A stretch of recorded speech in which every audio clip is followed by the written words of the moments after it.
Parte de la especialidad, y de hecho una de las razones de la especialidad, que eso es muy importante, ¿no? Porque la especialidad no es solamente ser especialista, sino tener la capacidad de ver qué no es coherente con mi especialidad. Y por eso nos podemos hacer una pregunta que me puede parecer valiosa, nos puede parecer valiosa. ¿Qué conceptos de la ley pueden ser inconstitucionales? Qué interesante, porque tenemos una ley de justicia integral para adolescentes, que en algunas cuestiones no es justicia, no es integral y no es para adolescentes. A mí me gustaba considerar que no es constitucional el concepto de proceso penal, porque la Constitución Federal y la ley utilizan justicia integral para adolescentes y no proceso.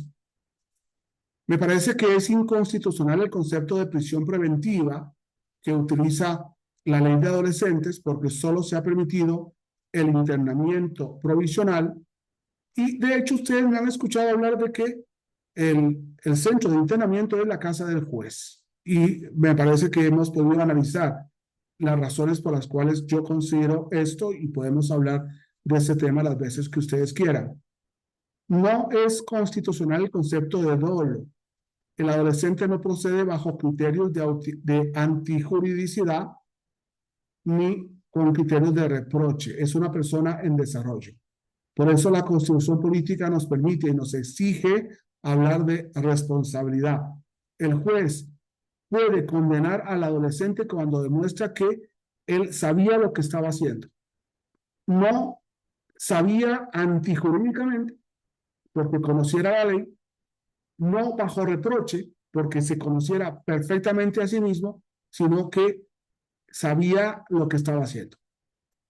Condena privativa de libertad es un concepto muy complicado, porque yo personalmente cuando leo la ley de adolescentes digo, bueno, ¿y qué es lo que hace el juez? Y únicamente esta condena privativa de libertad nos obliga a entender que el adolescente solo puede ser internado para hacer eficaz las medidas dictadas por el juez. Pero objetivamente la palabra condena privativa de libertad es muy contraria al objeto del artículo 18 de la Constitución. No se puede utilizar la palabra imputado, aunque hay momentos en los cuales no sabemos qué palabra utilizar, porque las niñas, niños y adolescentes no son imputados, son solo adolescentes en el proceso de justicia integral. Sin embargo, es lógico que el único concepto que se le adecua dentro del proceso penal para adolescentes es qué hecho le imputan, para ver qué hecho comprueba. No se le puede hablar de delincuente juvenil, aunque hay una regla, creo que de RIAR, donde se habla de la delincuencia. No se puede hablar de delincuente juvenil porque el adolescente es niña, niño, adolescente en proceso de desarrollo. Es decir, es una persona que puede cambiar a mejor y también desgraciadamente a peor en cualquier momento. Y por eso no podemos predeterminar a un delincuente aunque haya cometido un delito. No podemos usar la palabra sanción. Esta ha sido una gran crítica mía a la ley de justicia para adolescentes y lógicamente a los jueces y a los fiscales que piden sanciones.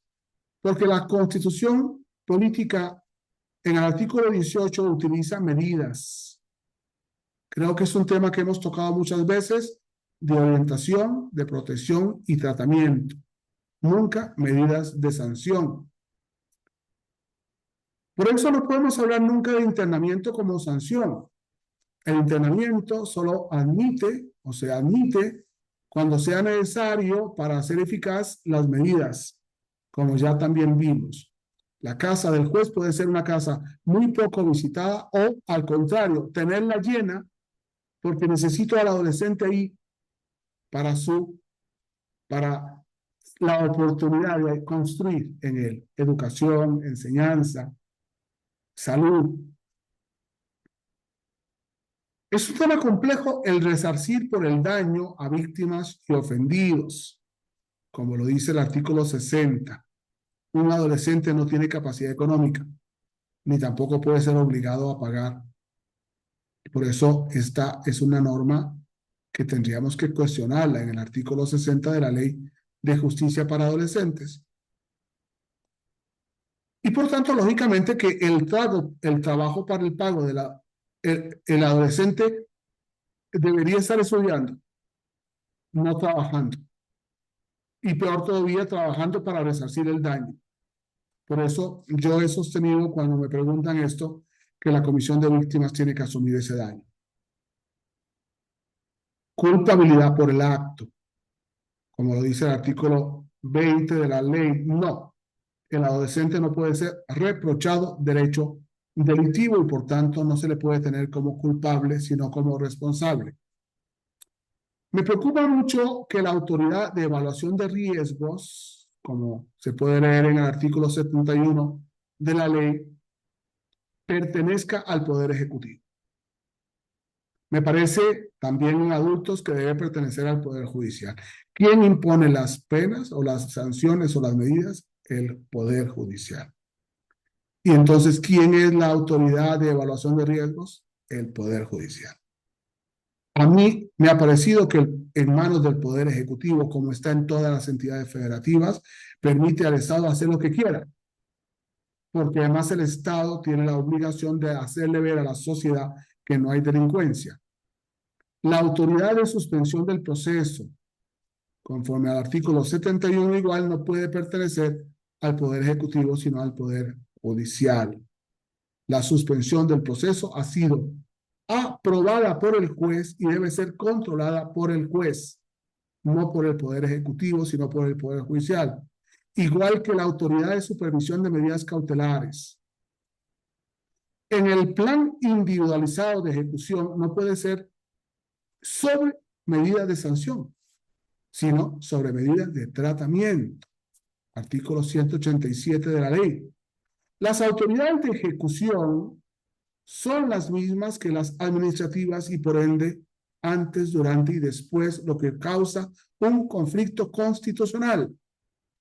El adolescente se da cuenta de que el que lo detiene, el que administra su privación previa y después es la misma autoridad. Es contraria a la Constitución la publicidad del proceso jurisdiccional en ejecución, conforme se puede leer en el artículo 22, 32 y 128 de la Ley de Adolescentes. Qué interesante es cuestionar, porque parte de nuestra especialidad debe ser cuestionar también la ley. Y en algunos casos podríamos hasta cuestionar la constitución política. Muchas gracias.